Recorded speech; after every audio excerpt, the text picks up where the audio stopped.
ছয় প্রকার নারীকে আল্লাহ জাহান্নামে দেবে বলে ঘোষণা দিয়েছে। কয় প্রকার? মা বোন যারা এসেছেন খুব ভালো করে শুনবেন, মোবাইল থাকলে সেভ করে নিন। এই ছয় প্রকারের ভেতরে যদি আপনি এক প্রকারেও পড়ে যান, আপনার নামাজ রোজা বোরকা পরা সব মাঠে মারা যাবে, আপনি জাহান্নামে। এক নম্বরে যাদের মাথার চুল খোলা থাকে স্বামী বাদ দিয়ে অন্য কারোর জন্যে, এরকম মেয়ে লোকে দেশে এখন আর নেই। যে হোটেলে আসি আল্লাহর ওলিরা সব ওই হোটেলে উঠেছে। একজন মেয়ে লোক যদি চুল খুলে রাখে, শুধুমাত্র খুলে রাখতে পারবে তার স্বামীর জন্যে, স্বামী বাদে পৃথিবীতে কারো জন্য মেয়ে লোকের চুল খুলে রাখা জায়েজ নেই, এমনকি বাবাকেও চুল খুলে দেখানো জায়েজ নেই। এক কথা বুঝতেছেন? একজন মেয়ে লোকের চুল যত তার স্বামী দেখবে, তার চোখের পাওয়ার বাড়বে, তত সওয়াব বেশি পাবে ওই মেয়েটা। এমনকি আল্লাহর নবী জানিয়েছেন, কোন স্বামী যদি স্ত্রীর মাথায় হাত বুলিয়ে দেয়, যতগুলো চুল পড়বে অতগুলো সওয়াব হবে।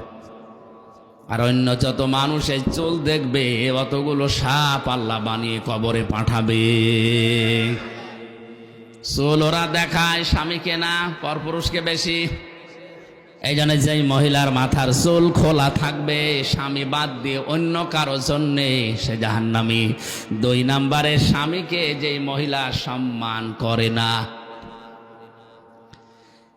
তিন নম্বরে স্বামীকে বাদ দিয়ে দেবর ননদ বা অন্য কারো সাথে যারা হাসি তামাশায় লিপ্ত থাকে বেশি সময়, স্বামীর কাছে আসলে মুখ গোমরা হয়ে থাকে। আর যদি দেবর পায়, বলে স্বামী গিয়েছে ঘাস কাটতে, বাগে ধরে খাক, আমার দেওরা বেশি থাক। একটা কবিতা এরকম পড়েছিলাম কোথায় যেন, তো স্বামী ঘাস কাটতে গেছে মাঠে, ওরে বাগে ধরে খেয়ে ফেলুক, আমার দেওরা বেশি থাক। তাহলে স্বামী বাদ দিয়ে অন্যের সাথে যদি কেউ হাসি তামাশা করে, মজাক করে, ইয়ারকি আড্ডা করে, এই মহিলা জাহান্নামী। চার নম্বরে যে মহিলা অপবিত্রতা থেকে পবিত্রতার খবর রাখে না, পবিত্র হবে ওর খেয়ালই নেই, স্বামীর যে হক আছে ওর মনেও নেই। এই জন্য যখনই শরীর অসুস্থ হবে, সুস্থ হওয়ার পর থেকে নিজেকে পরিষ্কার পরিচ্ছন্ন করে স্বামীর জন্য উপস্থাপন করা লাগবে। 5 নম্বরে মিথ্যা বলে, গীবত করে, এরপর আবার কসম করে কথায় কথায়। মেয়েদের স্বভাব এটা বেশি, ওরা কিছু হলেই কসম কাটে। কসম যদিও কাটে, আবার ছেলের মাথায় হাত দিয়ে স্বামীর মাথায় হাত দিয়ে কসম কাটে। এমনকি কাবা শরীফের ছবি টাঙানো বলে কাবার কসম। দুনিয়াতে একজনের নামে শুধু কসম কাটা জায়েজ আছে, কে? এই বলেন বলুন। আমরা কসম কাটি বড় যে জিনিস, সে জিনিসের উপরে। এ দুনিয়ার সব চাইতে বড়, বলেন বলুন।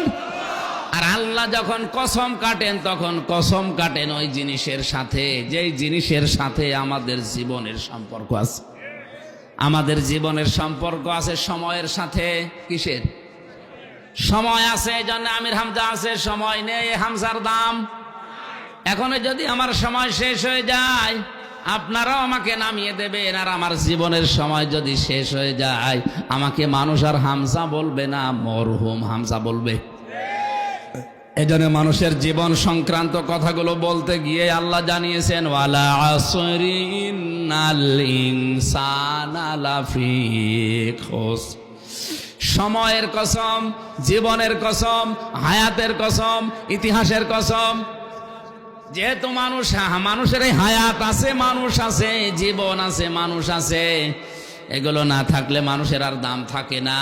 এর সম্পর্ক মানুষের জীবনের সাথে রিলেটেড। এজন্য আল্লাহ মানুষের জীবন সংক্রান্ত কথা বলতে গিয়ে কসম দিয়েছেন হায়াতের, সময়ের। জোরে বলেন সুবহানাল্লাহ। আমরা যেহেতু কসম দিতে পারি শুধুমাত্র আল্লাহ ছাড়া আর কারো নামে না। মা বোন যারা এসেছেন, কসম যদি কাটতেই হয় আল্লাহ নামে কাটবেন। তাছাড়া পৃথিবীর কোন পীর বাবার নামে, কোরআনের নামে, কাবা শরীফের নামে ছেলের মাথায় মেয়ের মাথায় হাত দিয়ে কসম কাটা জায়েজ নেই। 6 নম্বরে যারা অন্যের শোক দেখে জ্বলে, যারা অন্যের শোক দেখে জ্বলে এবং কিছু দান করলেও যারা খোঁটা দেয়, এই 6 প্রকার নারীর কথা মুসলিম শরীফে নবীজি জানিয়েছেন। আশা করছি মা বোন যারা এসেছেন এই 6 প্রকারের কোনো কিছু যদি আপনার ভেতরে থাকে, আপনি এই মুহূর্তে নিজেকে পাল্টাবেন।